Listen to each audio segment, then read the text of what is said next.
Tonight, the tornadoes touching down right now as life-threatening storms fire up across the Midwest. Twisters tearing across Wisconsin, ripping through fields, photos capturing the funnel clouds as they form. 60 million Americans at risk. And an outdoor Beyonce concert in the storm's path delayed tonight. We're tracking it all. Flying blind, a dangerous air traffic control blackout at a new airport. The 90 seconds in Denver when pilots had no comms with the tower. The star witness in the Sean Diddy Combs trial cross-examined by the defense. The explicit text messages read for the jury and why she says allegations of cheating led to violence. But the big question tonight, are prosecutors proving their case? The new criminal investigation into Motown legend Smokey Robinson after former employees sued him, alleging rape, where the police probe stands. Was there a different killer? The new move by the alleged Idaho killer's lawyers claiming someone else was the murderer. But who? Plus the decision today on whether the trial will be live streamed when it begins this August. Dangerous journey, the new route for human smugglers through one of the wealthiest zip codes in America. Our exclusive footage of operations being busted as our correspondent joins police on the water. And armed in an Uber, the moment a driver pulls a gun on a passenger after she refused to get out. Uber's response tonight. Plus the first ever footage of chimpanzees in the wild performing first aid on themselves and others. We have that amazing video. Top story starts right now.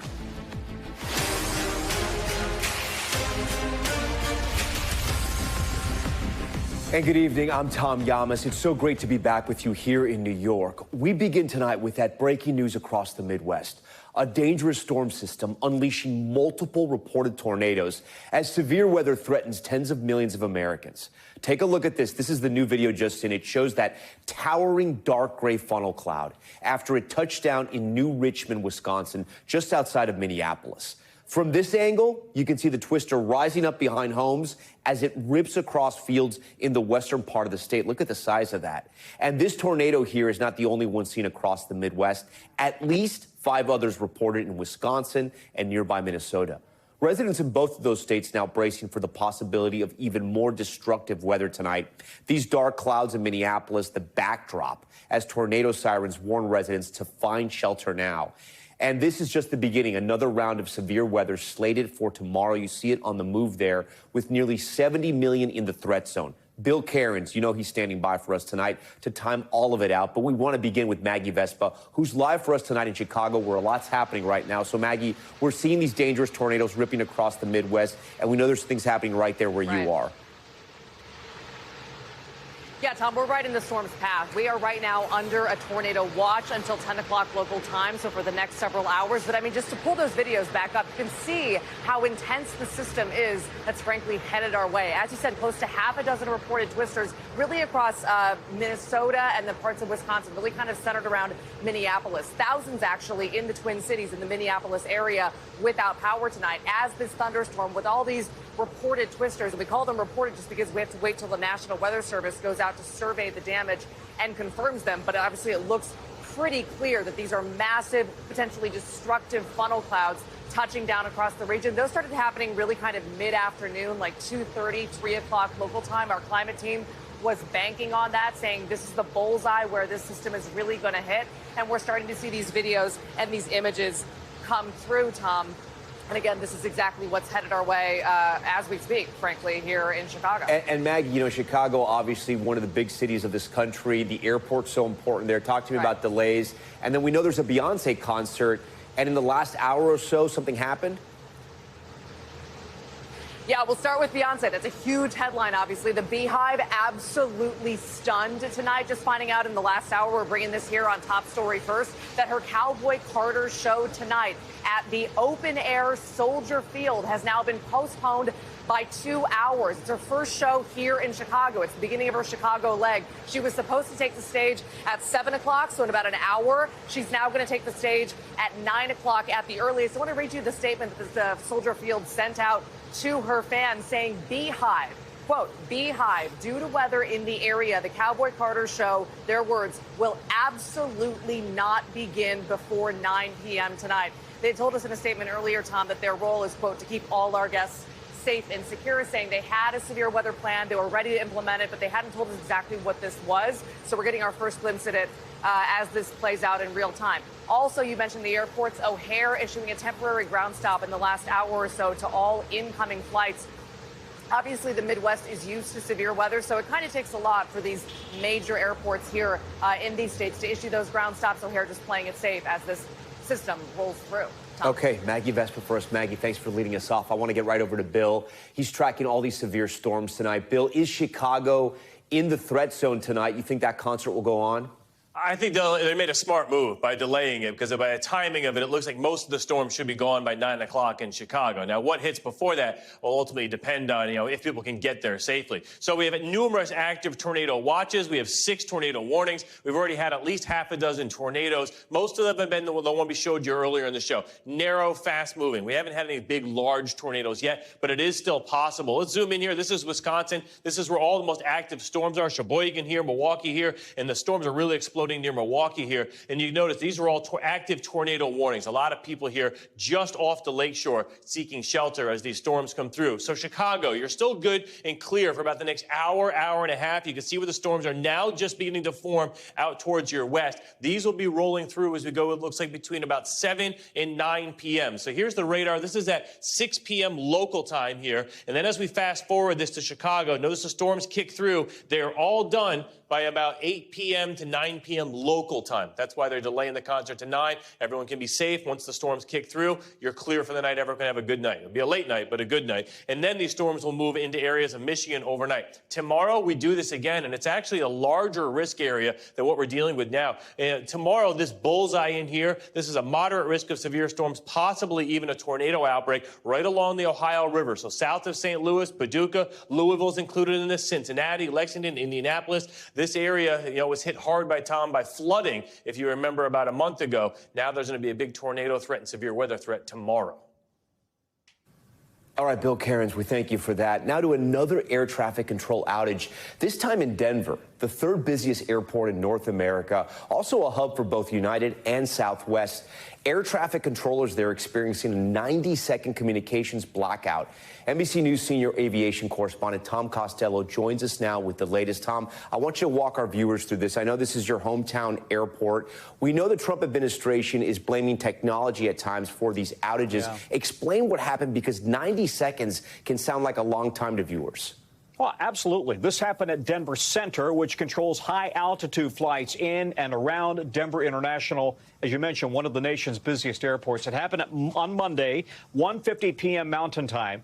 The FAA says controllers lost several radio channels that allow them to communicate with pilots. Now, the outage lasted for 90 seconds, and controllers switched to a backup frequency. While controllers never lost radar and planes remain separated, it follows these outages we've talked about at Newark airspace that have contributed to hours-long delays there at Newark. And it's yet another indication of how the country's aging air traffic control system that the Trump administration wants to replace over the next 4 years, how bad this really is, apparently, in many parts of the country. And Tom, you've been an incredibly busy correspondent. You usually always are, but especially this year, because we've had so many things happen with aviation, right? We've had horrific accidents, both with airplanes and helicopters. Now you have these outages. I'm curious, It's summertime's coming. It's going to be a busy travel season. Are people getting a little scared to fly? Anecdotally, you hear people are nervous about flying, but the numbers don't bear it out in terms of, to our knowledge, we don't have mass cancellations of reservations. It appears people are still booking flights. They still want to get away. Both the American Airlines CEO and the Delta Airlines CEO have said in the last few days to NBC News that their bookings are pretty solid, actually, for Americans who want to travel this summer. All right, Tom Costello for us on that breaking news. Tom, we thank you for that. We want to turn now to our other major headline that we've been following all week. Cassie Ventura taking the stand for the first day of cross-examination in the Sean Diddy Combs case. Ventura testifying Combs physically coerced her into those, quote, freak-offs, but the defense suggesting jealousy and drug use caused Combs' aggression. Our Chloe Malas covering it all from the courthouse tonight. Cassie Ventura back on the witness stand today, this time facing cross-examination from Sean Combs' lawyers. His defense team fighting back against testimony that Ventura was forced to participate in drug-fueled sexual encounters known as freak-offs. Combs' team submitting often explicit text messages and emails sent between the former couple into evidence. In one, Ventura writing to Combs in 2009 after they had been dating for 2 years, "I'm always ready to freak off." In another that same year, she writes, "When we used to freak off when we were so in love, there were no questions asked. It felt right."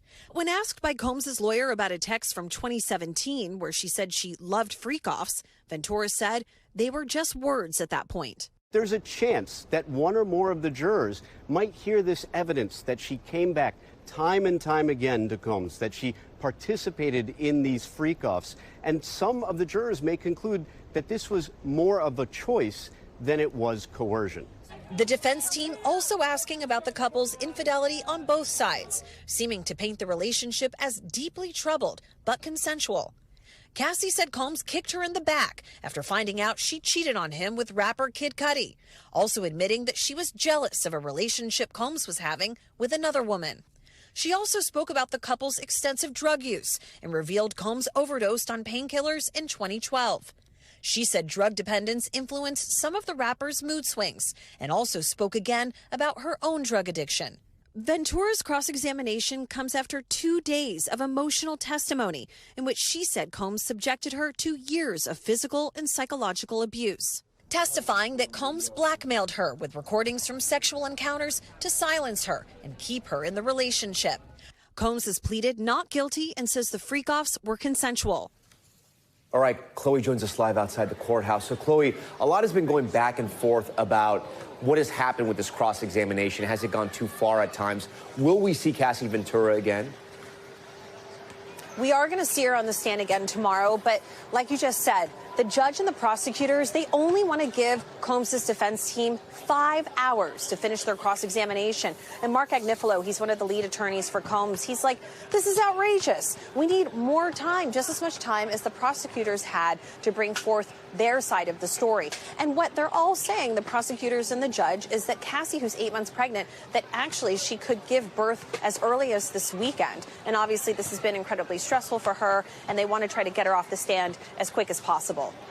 All right, Chloe Malas first. Chloe, we thank you for that. For more on today's cross-examination, joining me now are two good friends to Top Story, NBC News legal analyst Danny Savalos and former Manhattan prosecutor Catherine Christian. We thank you both for being here. Guys, you know how we do this sometimes. I'm going to split you guys up. Danny, I'm going to have you take defense. Catherine, if you can start with the prosecution. And as somebody who worked in the Manhattan prosecutor's office, I do want to ask you, how do you think your former colleagues are doing on this case? Well, these are not. This is the federal Southern District. Oh, federal. I'm sorry. Correct. But I spent many years doing it. They used to call it domestic violence cases. Now it's called intimate partner violence cases. And nothing is shocking to me about this testimony. It's also not shocking to me that the defense would be consent, because we have a video of him kicking this woman down the hallway. So they are doing, and they meaning the U.S. attorneys, are doing a very good job. They did a good job in their opening. What they have to stress, and they'll bring this around in summation, is she was 19 years old. So defense attorneys, when they have a 19-year-old client, talk about the brain is not developed. You can't really hold him responsible for these bad acts. You can't hold a 19-year-old who's with a 37-year-old for 11 years, where he had an opportunity to groom her. Now I'm giving the summation. To groom her, and intimate partner violence, and they're going to have an expert testify to this. It talks about coercion and trauma, and that you want to, as the victim, please the person who is victimizing you. Danny, for the defense, there have been some reporting that Sean Diddy Combs has entered the courtroom. He seems maybe to be a little bit more relaxed. He's talking to people in the audience at times. I do want to ask you, have you seen a smoking gun yet for the federal charges here? No, it's hard to say, because in federal cases, as Catherine knows, there's so much smoking gun. They have a dozen smoking guns. They don't bring a case unless they're sure they're going to win it. And that's why they have a 95+% conviction rate. So everything Catherine said is right, that there is so much understood now. And among the jurors, I imagine, some of them realize that someone Cassie's age at 19 might have been under the Svengali sway of Combs, who coerced her and pressured her. But there's also the possibility that some of those jurors are seeing some of these text messages where she says, I'm into the freak-offs, where she breaks up. Let's do one. They break up. They get back together. Yeah. She cheats on him. She continues to engage Combs even after they are apart. Yes, it's possible some people will say, well, she is a victim of domestic violence. That's why she kept coming back. But we have to be realistic. There is at least maybe one or two jurors who could possibly say, why is she doing that? And more than that, they look at this lifestyle, and it's possible they may say, I can't even comprehend what's going on here. It's alien to me. I find the whole thing not credible. So, Catherine, you have a victim here of domestic abuse. You have a woman here who is pregnant, who is not used to testifying, is talking about these intimate, graphic moments. Are the prosecutors being precise in their questioning? Do you think they are being tactical in how they're building their case? I think they are. And actually, as an aside, cosmetically, I think he now has white hair and a white beard. So it even talking about Diddy. Diddy. Yeah. I still call him Puff Daddy. I'm that old. So the jurors are looking at basically the age difference is striking with this young woman. She's 38, but still, you can see the age difference. But they are. And I think the defense of he's only committed domestic violence. The sex trafficking charge, part of the element is the threats of force, fraud, and coercion. So are they going to say he was only violent to this girlfriend that day, but he wasn't really violent to these other people? So I think the jury can see this is a violent man, not just against his girlfriend. He has it in him to do violence. So it would not be shocking for witnesses to say that I was threatened, that I had a gun put to my head, etc. Danny, is this the star witness for the prosecution, or do you think there's going to be bigger witnesses, more important witnesses? She is the flashiest witness, and in that sense, she is the star witness, and the proof is in the pudding. That's why they put her at the front of their case. They put powerful evidence at the beginning, they put powerful evidence at the end. That's why they played the tape of the hallway beating, and that's why Cassie is testifying. But is she the most critical witness for the elements the government needs to show? Yes, she established some of them, but as to others, let me give you an example. The Mann Act, one of the crimes he's charged with, requires transportation plus prostitution. To get to those elements, pretty much all you need is an escort to come in and say, I'm an escort, I accepted money for sex, and I came here from New Jersey. I'm just giving an example. Yeah. Then you have all those elements in a much less flashy way than having Cassie Ventura, who you could call a star witness, but when it comes to the elements that the government needs, they'll get those elsewhere, too. So that's my question to you, Catherine. Danny put it very simple. Have we seen Cassie say that? Have they proven that yet? She is, I said, she probably is lead off also because she is 8 months pregnant. She's that video. She shows this is a violent man. And you think they'll get there eventually? Yeah, they need to. They need to have people say, humans were transported across state lines for this purpose, engaging in commercial sex acts. So we're just getting started here. Catherine, Danny, always great to see you both. Thank you for being here. We want to turn to some other breaking news we're following. You may have heard Motown legend Smokey Robinson now being criminally investigated by the Los Angeles County Sheriff's Department for allegations of sexual assault. This coming 1 week after Robinson was sued by 4 former housekeepers who alleged she repeatedly abused them for years. NBC's Dana Griffin joins us tonight from L.A. with the latest. Dana, this just took a very, very big turn for Smokey Robinson and his wife. What do we know about this investigation? Absolutely. Very, very disturbing as well, Tom. So these disturbing allegations were first brought to light last week when those 4 former housekeepers filed a lawsuit alleging that for years, Smokey Robinson either raped or sexually assaulted them while in his home here in Los Angeles County. All of them claimed that he would either call them to his bedroom or in an area of the home where cameras were not present, usually when the wife was not home. And they talk about how that's how he would force himself upon them. Now, one employee says that Robinson sexually assaulted her 23 times over a 6-year period. Another says that she was assaulted 20 times during the 12 years that she worked for the Motown legend. Now, according to the suit, 3 of the women did not report this to police, citing fears that this could impact their immigration status. The lawsuit also accuses the 85-year-old's wife, Frances Robinson, of, quote, perpetuating a hostile work environment. They go on to say by not taking the action to stop these, quote, deviant this deviant misconduct. Now, the women say they were all forced to resign. They are now seeking $50 million in damages. We reached out to the Los Angeles County Sheriff's Department. They tell us that the investigation is in its early stages, and they have no further comment. Have we heard from Smokey Robinson, his wife, about these new criminal allegations, or the criminal investigation, we should say? Absolutely. We have through their attorney. So this attorney goes on to say that he feels confident Mr. Robinson did nothing wrong. And in a statement, he goes on to say that we are aware that a police report has now been filed by the plaintiffs in the civil lawsuit. It is clear to us what is happening here. Plaintiffs filed a police report only after they filed a $50 million lawsuit. This means only that the police are now required to investigate. We welcome that investigation. So essentially in the statement, the lawyer is saying this is just a money grab. And because the allegations were made, the police department has to investigate. So obviously we'll see what happens over the next weeks and months if charges are formally brought or if not. So obviously a very disturbing case that's alleged. And obviously everyone wants to know what happened. Right. Tom? All right, Janet Griffin, we thank you for that. We're back in a moment with the stunning new defense from Bryan Kohberger's legal team. The surprise motion from the Idaho murder suspect's lawyers arguing that someone else killed those 4 college students. Plus, the NBC News exclusive, Florida police taking us inside a human smuggling operation. Why traffickers, get this, are now turning to luxury yachts. We're going to explain. And armed Uber driver, the passenger facing down the barrel of a gun. What led to this moment?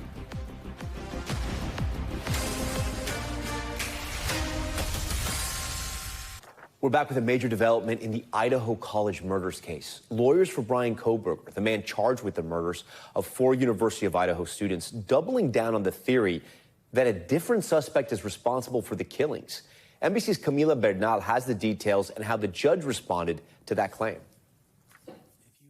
As Bryan Kohberger, the man accused of killing 4 University of Idaho students, appeared in court today, his defense team doubling down on a theory that mysterious alternate perpetrators, not Kohberger, allegedly killed Kaylee Gonzalez, Madison Mogan, Ethan Chapin, and Xana Carnodal in their off-campus home in 2022. Judge Stephen Hippler immediately sealing the filing and asking the defense for more evidence as it's considered. It seemed to me much of what you had put in there was potentially fairly objectionable in terms of admissibility. How viable is the alternate perpetrator theory? Well, an alternate perpetrator theory can certainly be viable if it's based on evidence, but it can't just be an argument or a speculation. And I think that's what Judge Hippler is drilling down upon. The judge will hold another hearing in June to decide whether the alleged alternate perpetrator theory can be brought into the trial. Provide me with whatever actual evidence you have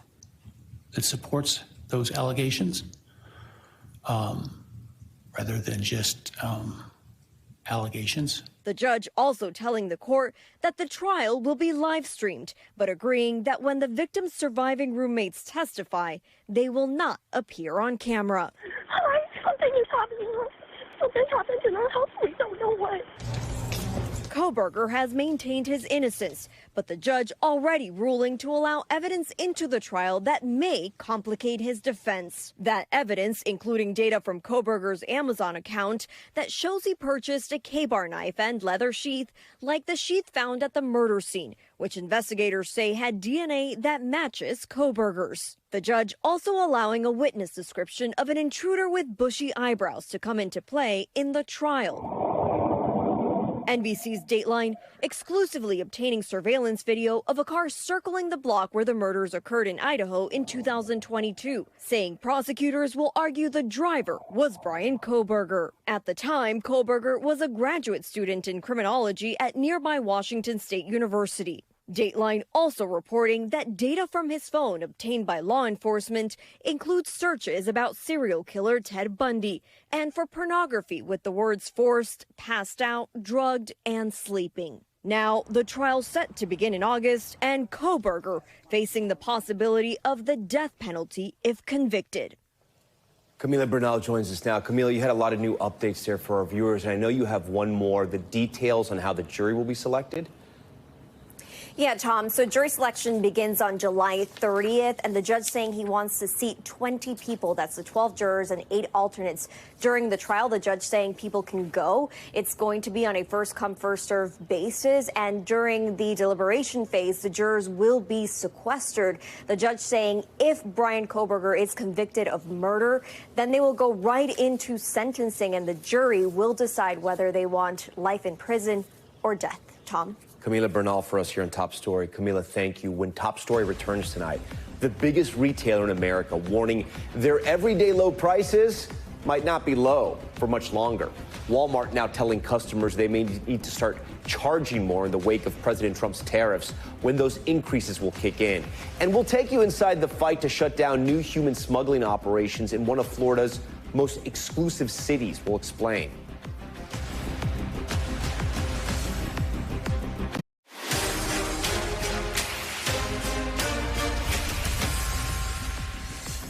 Welcome back. We begin Top Stories with our news feed and a Wisconsin judge pleading not guilty to obstructing federal agents attempting to detain an undocumented immigrant. You may remember the story.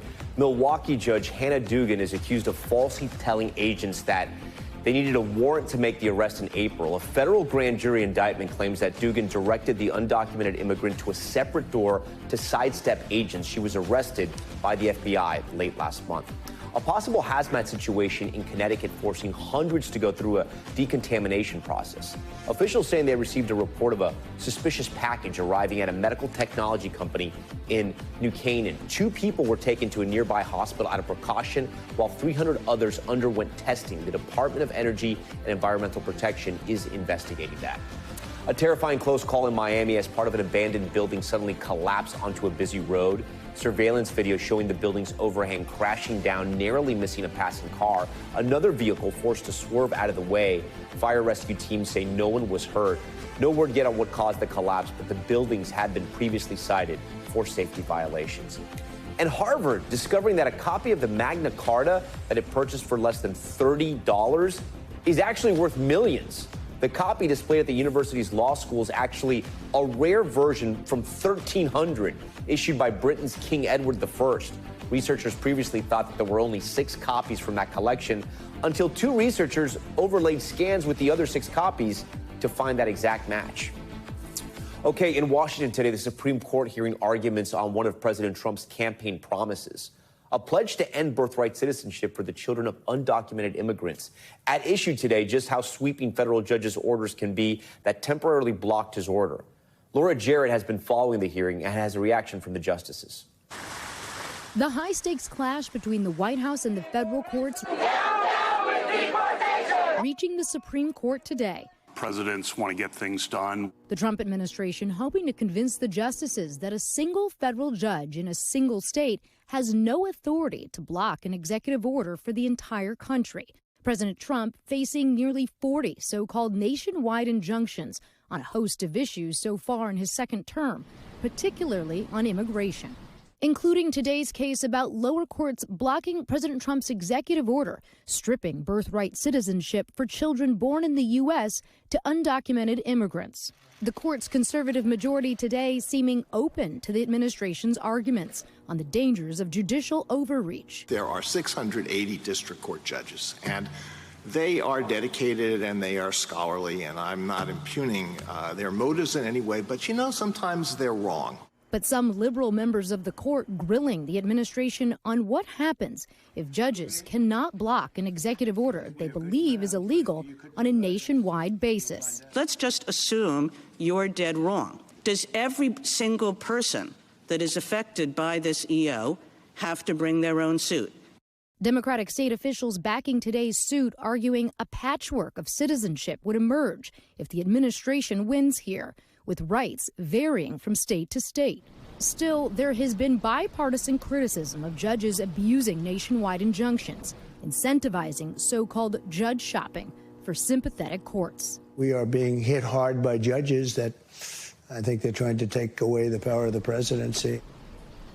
And with that, Laura Jarrett joins us on set. So, Laura, I want to split up the 2 issues here. So first, with birthright citizenship, Can we get a sense of where this is going? The trouble is, today, I did not hear 5 votes in any direction. I couldn't hear 5 justices saying, we don't think you should allow these nationwide injunctions anymore, which would be a sea change. Because right now, Tom, if a judge is a judicially appointed judge and legitimately there, they can do a nationwide injunction on anything at any time. And so it would be a complete remaking of what the current legal system looks like if the justices go along with what the Trump administration wants. Yeah, and I'm looking back at your script here on the other issue of executive orders. I think it was Justice Kagan, right, that said, so now is every plaintiff going to have to basically file suit if this happens? Yeah. Can a judge not stop some of these? What is your sense of what's going to happen there? Yeah, the unworkability of that, I think, is what she was trying to tease out. And again, this is just not how the system works, right? It wouldn't be workable to have that. That's why we have class actions, so you can sort of pool resources and make things more efficient.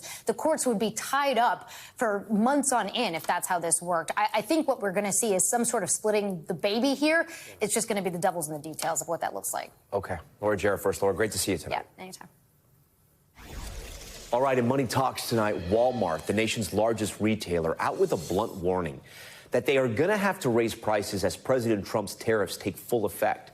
Those increases set to start in the coming weeks. Here's Christine Romans. It's a brand built on everyday low prices, but Walmart says some of those prices are about to rise.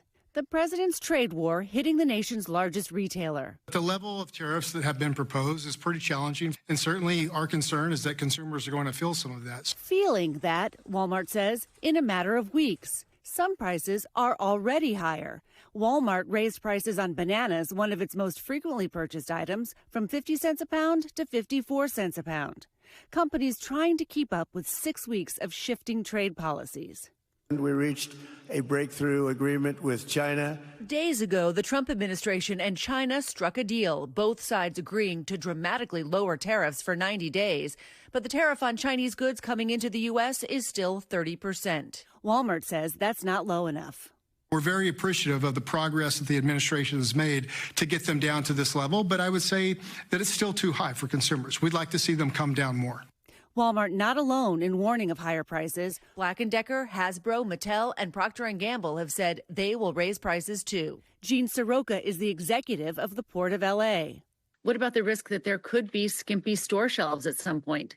We're at a real critical time when it comes to purchasing. May typically is the month where the majority of the purchase orders go in for the year-end Christmas and holiday season goods.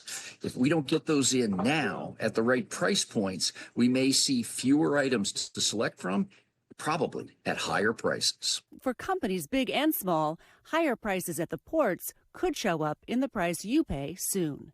Christine Romans, NBC News, New York. Now to an NBC News exclusive. As the Trump administration cracks down on illegal immigration, smugglers appear to be changing their playbook, specifically when it comes to getting Chinese nationals into the U.S.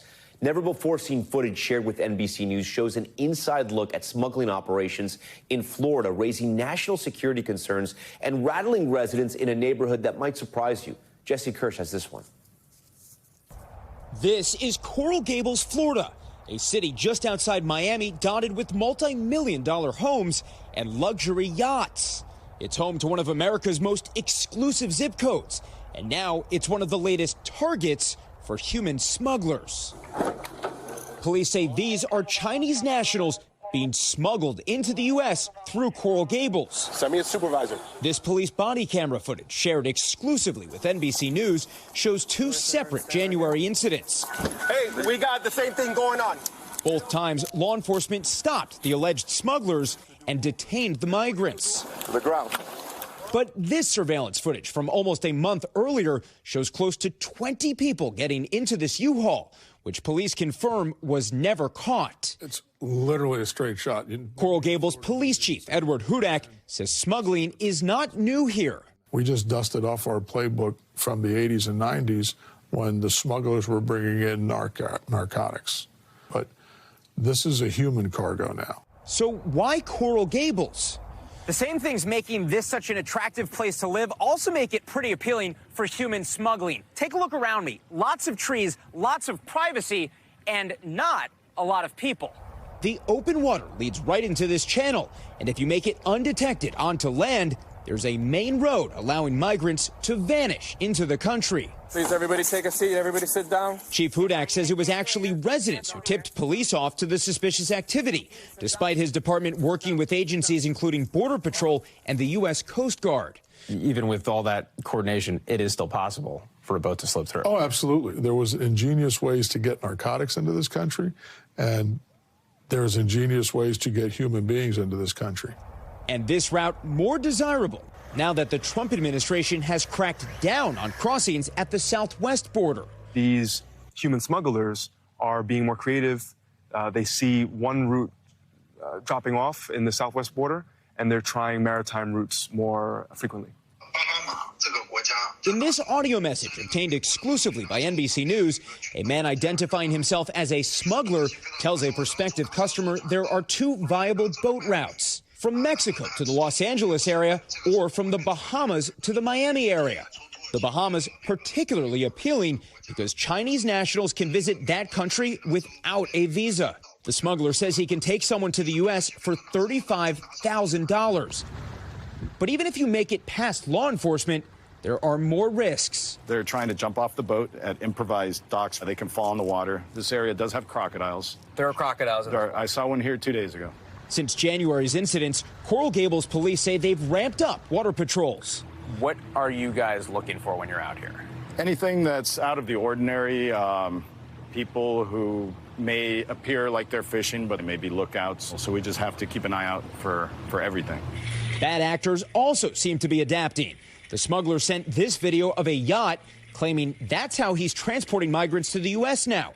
Writing in Mandarin, small boats will get in trouble. The big boat won't draw as much attention. There's somebody in the van right there. Police bracing for what smugglers may try next. Where's it going to go next? It's like water. Water is going to go wherever it can go.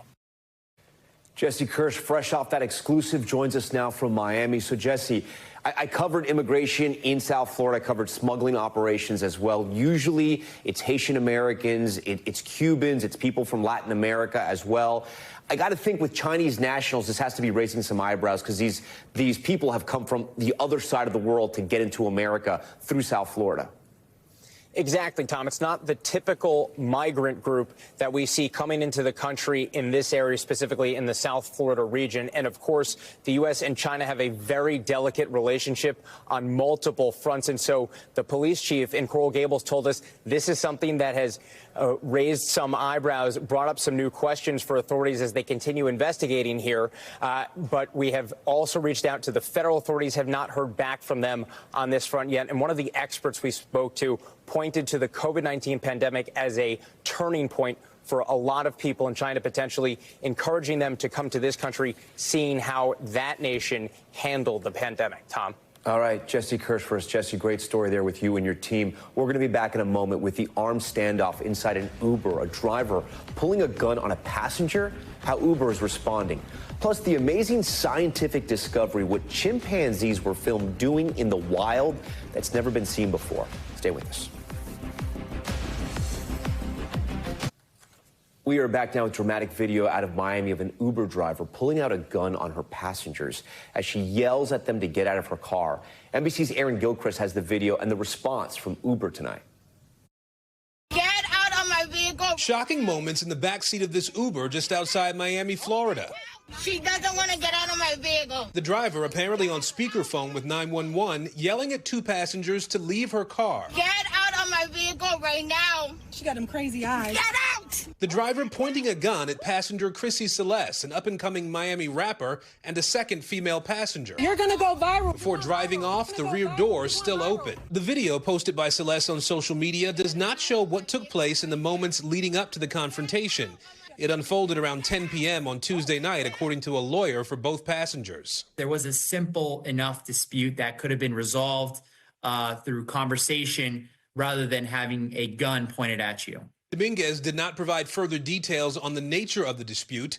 In a statement to NBC News, Celeste saying, "We did nothing to provoke her." An Uber spokesperson telling NBC News this is extremely concerning. The safety of the Uber community is a top priority, and we removed the driver's access to the platform. Dominguez says the passengers are in therapy now, still shaken by this experience and some reactions online. My clients have been receiving a ton of hate on social media, and it has increased their emotional trauma. And I'm just hopeful that at the end, we can secure some justice for them and hopefully some real change. Hollywood, Florida police say they are investigating the incident, but have no additional information about the driver, who has not been publicly identified. And while the police department is looking into this, the attorney we spoke to for the passengers says they believe they know who the driver of that Uber is. At this point, though, they have not filed any complaint, any lawsuit against Uber or the driver. They're still looking into it, though. Tom? Aaron Gilchrist for us. Aaron, I thank you for that. To Top Stories Global Watch now. We start with Israel conducting some of the deadliest airstrikes in Gaza after a ceasefire collapsed nearly 2 months ago. Health authorities in Gaza say at least 114 people were killed after a series of bombardments. Israeli forces say the strikes targeted Hamas and Islamic Jihad fighters. This comes as Israel intensifies and expands its ground offensive in Gaza. Israeli officials say 58 hostages are still inside of Gaza, although less than half are believed to still be alive. And the Cannes Film Festival announcing it has banned a French actor from the red carpet over sexual assault allegations. Actor Theo Navarro-Musi, who has a supporting role in the film Dossier 137, was accused by 3 former partners of rape and psychological violence. Festival leadership says an ongoing case against him led to their decision. This marks the first ban of an actor for sexual misconduct and comes the same week as French actor Gérard Depardieu's criminal conviction for sexual assault.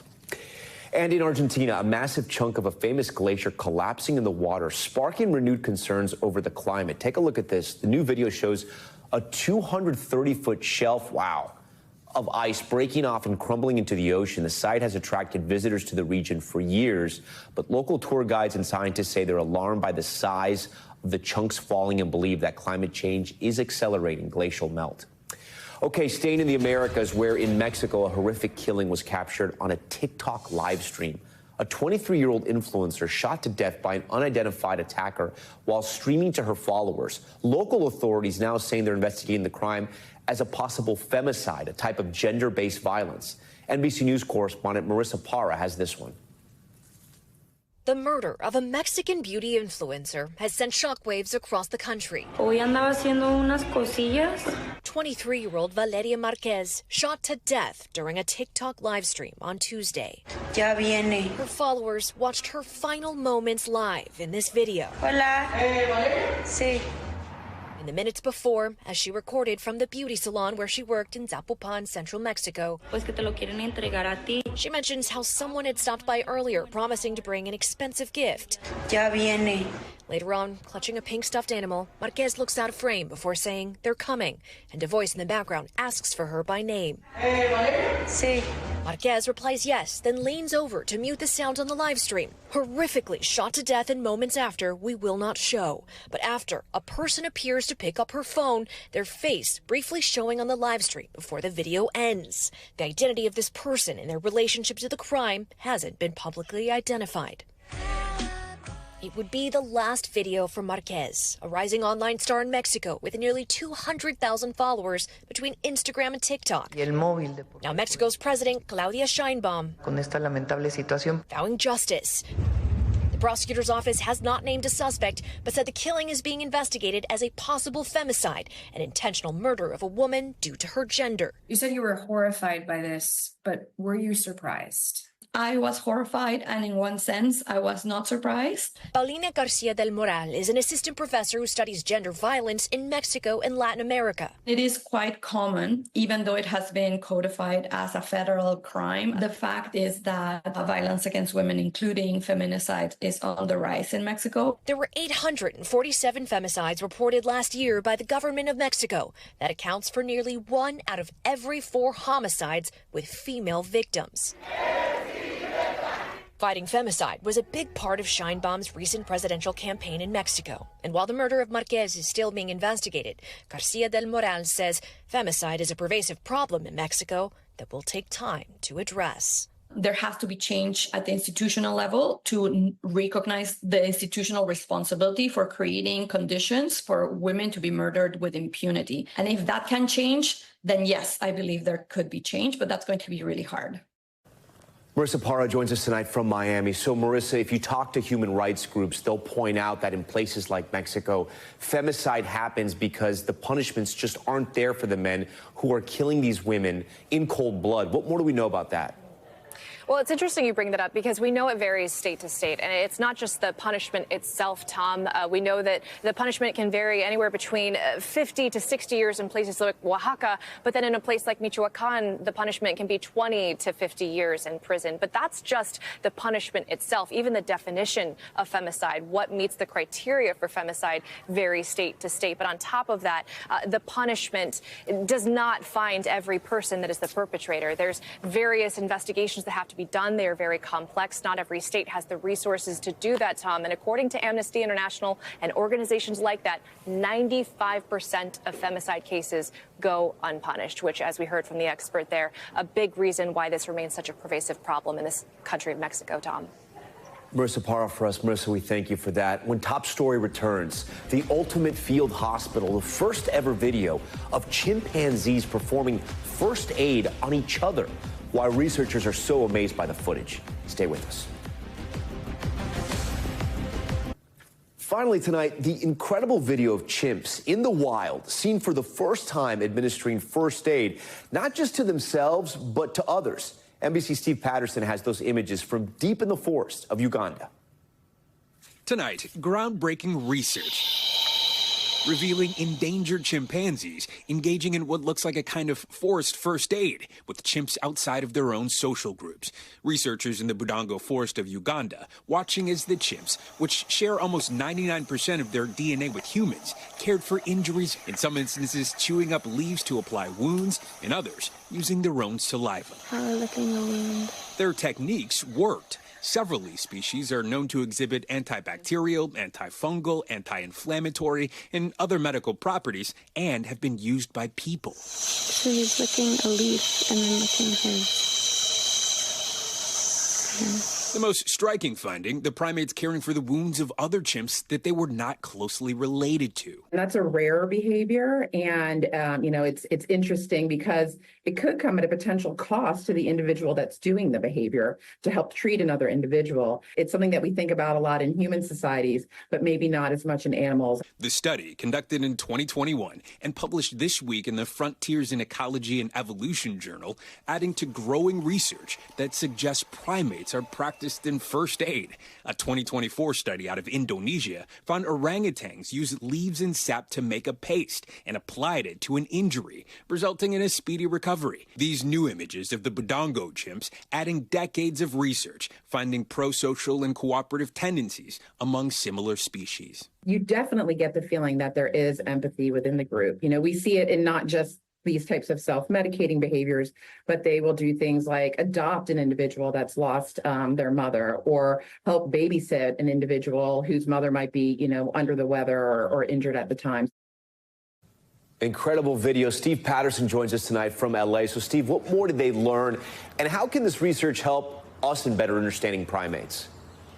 Tom, Dr. Stawinski in that piece says seeing these behaviors opens up a whole new trove of questions, like how do they acquire the behaviors? Are they being socially transmitted, or did one just simply figure it out by luck? How does the relationship between the chimps affect what degree of help is offered? This study providing further evidence that these traits and maybe one more quality we share with our primate cousins. Tom. Yeah, fascinating. Steve, we thank you for bringing us that story. We thank you for watching Top Story tonight. I'm Tom Llamas in New York. Stay right there. More news on the way.